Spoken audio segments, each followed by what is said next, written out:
I've yet to meet anyone who likes being wasteful. Like they're just like, who cares? Just throw it all away. So I know we have to address this issue, especially when it comes to intuitive eating when you are full, when you don't want any more, and there's food left over. Let's dive in.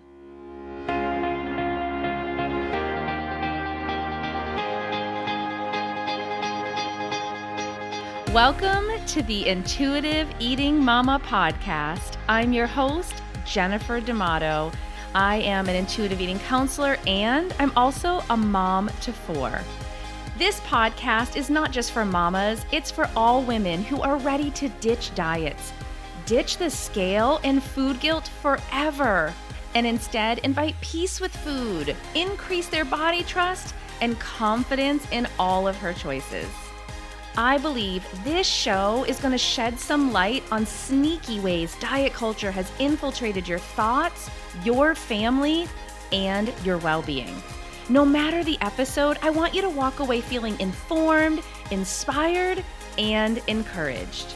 So whether you're taking a walk, washing the dishes, or carting kids around, let's dive into the latest episode on the Intuitive Eating Mama podcast.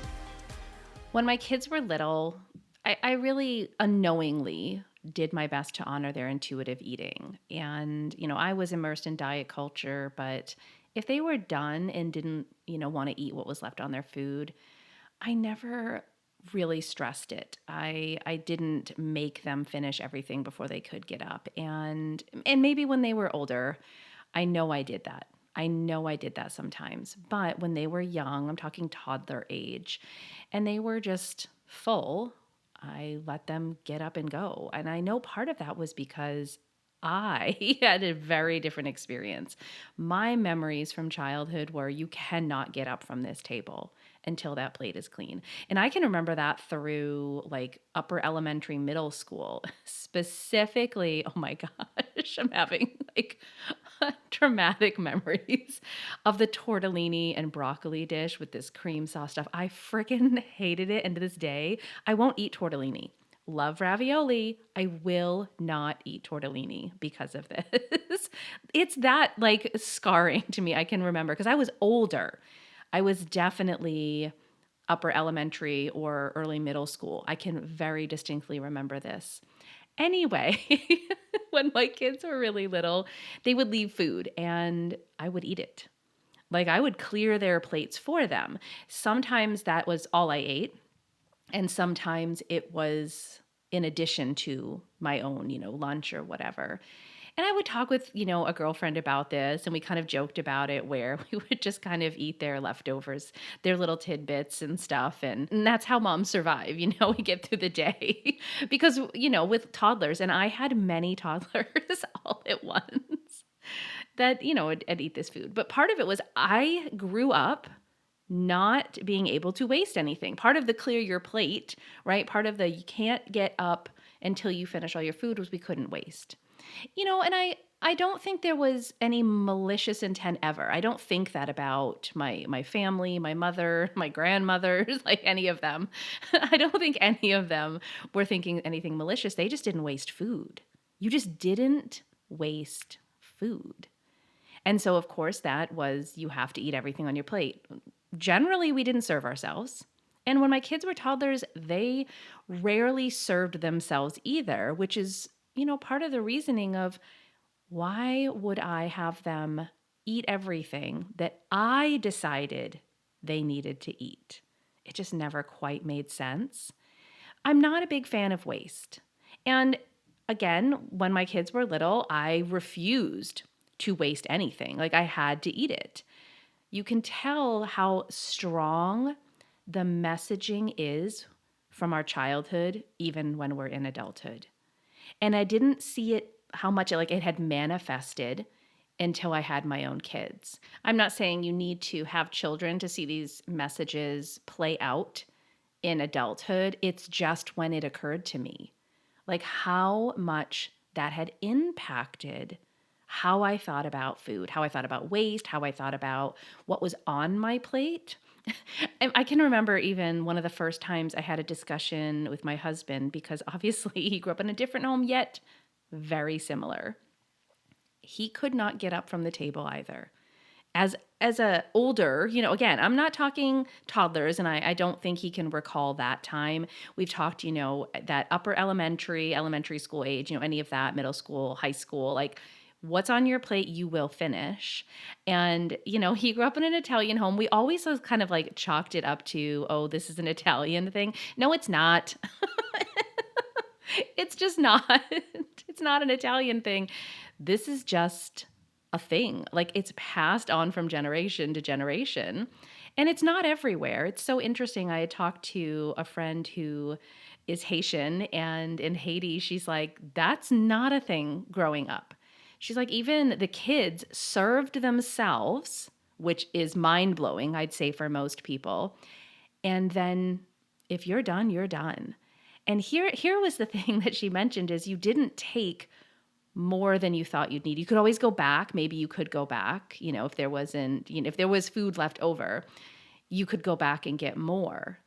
It was a completely different mindset. I can remember that conversation I just had with her in this last year about how she raised her children the way she was raised, which was the opposite of what was happening for me and what I saw happening for the women I work with. I'm not a fan of being wasteful. And I also am very much a proponent of honoring your body. When it says, I want more, when it says, I'm done, I'm full, I'm satisfied. So, how do you honor both? One shift that had an impact on me and something I did bring into our family was start with what you think you'd like. You can always go back for more. And here's something I have to point this out. There's no judgment in our house if you want seconds or if you go back for even more after that. There's no judgment here. And I actually believe me fully embracing this, my children, my 4 daughters, fully believing this made it so much more peaceful. Like I can just go back and get more. There wasn't this concern, first of all, that I have to clear my plate or that there's going to be a lot left over because I know, like, I don't have to worry about somebody making a comment if I go back and get some more. So, right there, right there, you might just find some golden nuggets. First and foremost, just starting with a little less and going back for more does require the comments to stop, the observations of how much someone is eating. So I invited the language of you can always go back for more. I did from a younger age, I would say that younger than I can recall again. I can't go all the way back to being a toddler, but I did allow my kids to start serving themselves. Now, when they were little, it looked different than when they were older. It was how many scoops would you like? How many pieces would you like? So that was them serving themselves without me having to worry about food being all over the place. Talk about dealing with waste. I don't need the mess on top of it. But I would empower them, ask them, like, how much would you like? Now, of course, sometimes it was one scoop, and sometimes they're like, I want a whole lot. I want a bunch of it. I want, this extra. I'm like, all right, well, definitely let's start with this, and then you can come back and have more. What was so interesting is how often they didn't come back. And then the times that they did, again, no stress, just honored what their body needed. Now, even to this day, I'll notice and observe that there's food left on their plate. And they have a plan. So you can always tell what things are sticking. My kids go and grab a container and just put it in there. Now, sometimes I was like, what do you want me to do with this? They're just like, does somebody else want it? Is anyone else hungry? It's really not enough for a leftover. But most of the time, I watch them do this. I watch them get up, grab a container, put it in there, and put it in the fridge. Does it always get eaten? No. But a lot of the times it does. Sometimes with a reminder like, hey, did you remember you had this leftover in there? What I notice that they do, and this is what for me, again, I feel like is so important, is that they honor their body. When they're done, they're done. When they're satisfied with what they've eaten, they're no longer hungry, they stop. So what can you implement in your home, whether it's just for you or it's for you and your family? I really do think changing language or being aware of the language you're using is probably number one. If there's commentary, whether it's to yourself, like you're judging yourself for getting seconds, thirds, whatever it looks like, you go back and get more, that's going to inhibit your ability to, start with less so you don't have waste, or really feel empowered that you're making decisions for your well-being, your health, your overall hunger and fullness, all of those things. So changing the language, or maybe it is just stopping the commentary, probably is number one. I often find having a plan. I talk about being proactive all the time. And like I said, you can see it with my kids. They already have a plan. I don't really generally have to say anything. They just grab a container. They just know sometimes somebody might want that, I don't know, the piece of chicken because maybe there was less in the package and, that I was cooking in the Instant Pot. I can see this happening. And they're like, did everyone get enough chicken? And my husband and I are like, does anybody else want this? And if nobody does, it gets put away. But there's a proactive plan. And sometimes that plan is no, go ahead and throw it away. I actually believe I was more wasteful when I was dieting than as an intuitive eater. Why? Because if there were, these forbidden foods, the ones that cause guilt, the ones I shouldn't be having, I would throw them away. I can't have this in the house. It's, causing me to stress out. I need to get rid of it. And of course, it was mixed. It was mixed with the clear your plate, like you have to eat everything. I mean, such mixed messages and stress, and again, more waste. Even while I'm sharing these tips with you and just kind of remembering my own childhood, what's been going on for, raising my children as intuitive eaters, it really does point out how much food can consume our thoughts when we don't intuitively eat. I'm sharing all of this with you, but this is not like something we have to like practice right now or have to be really intentional. These things happen. I am an observer. It's just my nature. So when my kids do it, I'm just like observing, like, yes, like this is so freaking awesome. I'm just so proud of them. And I love this for them because they're having such a different experience with food at a younger age. But at the beginning, it had to be very intentional. I had to have a plan. I had to literally watch my language, like what I was saying, stop myself, apologize, when those things slipped out. And now it just comes with ease. So if you're feeling like, oh my gosh, like I'm really going to have to pay attention, and maybe you feel like you're increasing your thoughts about food even more, yes, it's possible. But man, how much you already are thinking about food with all of these messages from, diet culture, restriction, eat less, your childhood of clear your plates and don't waste, and all of those. I mean, it's so consuming. Yes, you are shifting your thoughts that might increase your thoughts about food in a different way.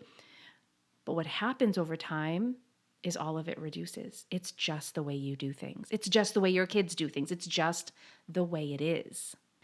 The truth is, I don't think about being wasteful because I always have a plan. And sometimes the plan is, no, I'm just going to get rid of those last few bites or whatever it is. I don't think about clearing my plate. I never think about that.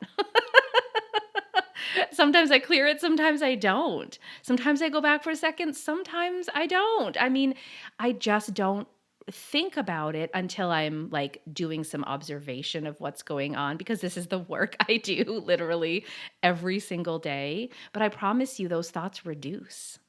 The really honed in focus on it does reduce. Yes, you have to be intentional at first, but isn't that with everything you do? Where you have to bring more attention to something for it to become just the way it is.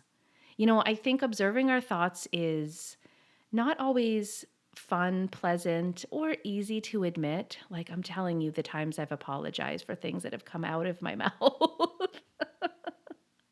But man, it made the difference that none of that happens anymore. That I'm not worried about my kids having my voice going, are you going to eat all of that? You need to finish that before you get up. Do you really need more? Are you sure you're still hungry? Like they won't have that ringing in their ear. And for me, worth all the work in the world. One last point I need to make before we're kind of wrapping up this episode. Just to be clear, just so there's no confusion, intuitive eating isn't about eating less. It's not about taking less and eating less. It is about increasing that mindfulness and knowing my body is, satisfied with what I've had or it wants more. It's the intent is not to eat less. The intent of intuitive eating is to honor your body, to hear it, to trust it, to honor and respect your body. I just like to make sure we end with that thought. You know, I think there's a lot of still confusion out there about intuitive eating because I know there's people practicing intuitive eating as a weight loss measure. Ugh, yuck. That's not the intent. The intent is you trust your body. You don't hear those messages, those negative messages, swirling around like a tornado in your mind, that you have peace and that you do feel you have honored and respected your body today and tomorrow and the days after that. All right, I hope this was helpful. It gave you something, practical you could put in place, whether it's addressing thoughts, whether it's having a proactive plan, and even maybe looking at your thoughts about waste and clearing your plate. Like what are the messages you carry with you and what are ones that serve you and what ones do not? And hey, if you like tortellini, enjoy the heck out of it. For me, I'm going to stick with my raviolis. All right, until next week, ladies. What if you had a peaceful and uncomplicated relationship with food? I mean, what if that meant you no longer stressed when sweets and sugar was in your house? What if you went out to eat without needing to know what's on the menu ahead of time? What if you trusted your body and you knew exactly what it needed and wanted? And what if you ditched diets and diet talk in your home once and for all? If you are ready to stop stressing and obsessing about food and stop the diet cycle in your life, then I think you will love my self-paced intuitive eating course, One Bite at a Time. Each module is packed with information, but not just information for knowledge, information to help you implement the principles of intuitive eating. In fact, here's what one of my clients had to say about this course. Carrie says, I think all the information is broken down into really easy to process segments and there is plenty of time to work on each area. I can't believe how far I have come in such a short space of time. If you've been looking for a self-paced intuitive eating course that also gives you amazing support and encouragement throughout, this is exactly what you've been looking for. Head into the show notes wherever you're listening and click Intuitive Eating Course, or you can head to www.theintuitiveeatingmama.com/course. You'll find 2 payment plans so that you can fit it into your budget. I can't wait to welcome you into the Intuitive Eating Course, One Bite at a Time.